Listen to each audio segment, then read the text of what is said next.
the senator?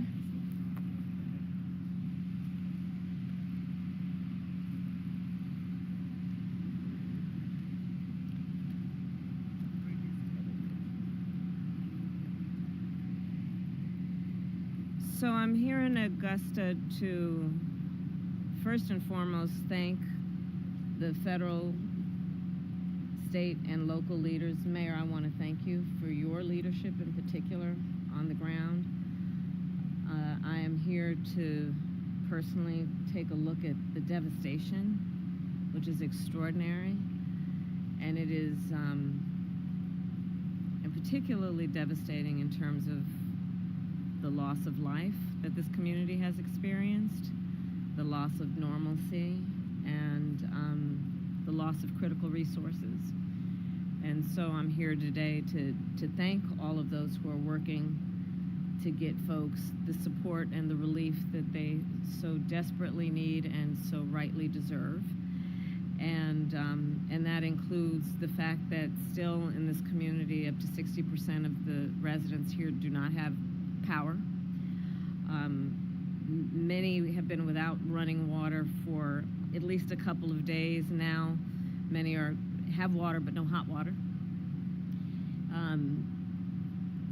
I was just talking with one of the members of the community and her daughter who lost her husband, and there is real pain and trauma that has resulted because of this this hurricane and what has happened in terms of the aftermath of it. I do want to acknowledge and thank the first responders who have been extraordinary.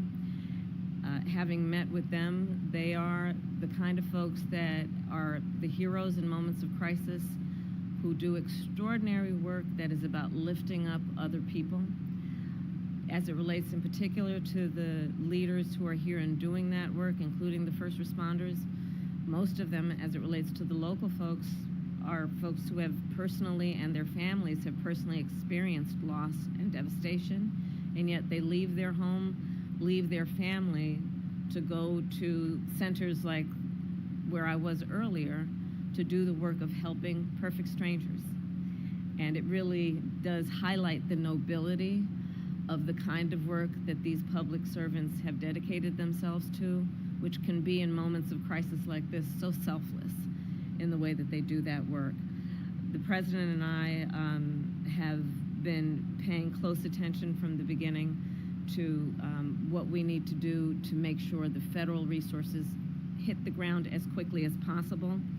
And that includes what was necessary to make sure that we provided direct federal assistance, and that work has been happening. I want to thank the governor for his leadership and his close coordination with the federal government, with our administration, and I want to thank the local leaders for together creating a task force-like response, knowing that we are at our best when we work together and coordinate resources, coordinate our communications to the maximum effect for the community that has been impacted.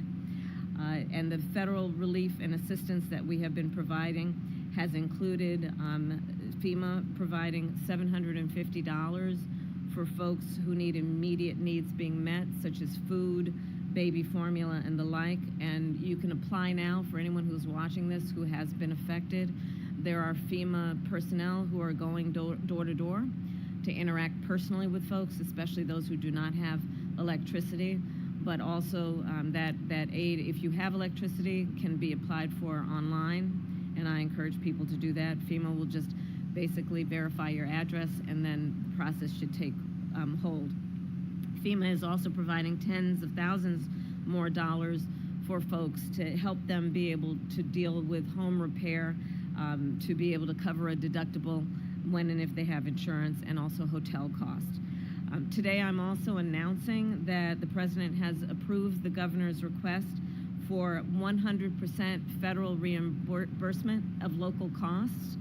And Mayor, as you have pointed out, the burden to local governments, including the state government, is pretty immense. And so by announcing today and making the dedicated resources to cover 100% of local costs, will have a huge impact on our ability to get relief to people as quickly as possible. And that will include, for example, what the federal government will do to reimburse local and state governments around issues like debris removal, which you can see just up and down this street, much less in other areas of the state and in the region. This is a big issue. I was speaking with one of the residents of the community who needs that big tree removed so she can actually get to work and make sure that her child is able to get to school when the schools reopen. So this is a very big part of the recovery process. That money of the federal reimbursement will also help with emergency services that are now being provided by the state so that they can be reimbursed and then have the resources to keep providing those emergency services. Also, we will be covering the local government costs for food, water, and shelter.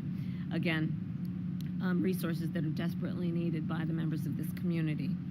And so my final point to the residents of this community and the region is that we are here for the long haul.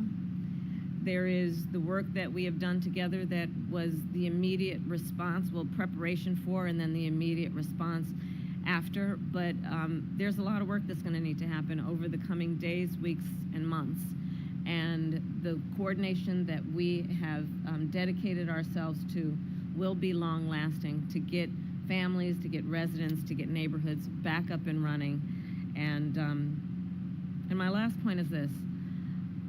I think that in these moments of hardship, one of the beauties about who we are as a country is people really rally together and show the best of who they are in moments of crisis. And we've seen that throughout the region, where communities are coming together, where people are helping perfect strangers, where they are providing food, water, shelter for their neighbors, and that neighbor may be somebody they've never met before, but are doing the work of helping each other out. And I think it really highlights the fact that the vast majority of us have so much more in common than what separates us, and that the best of the strength of who we are is we come to each other's aid in a time of need.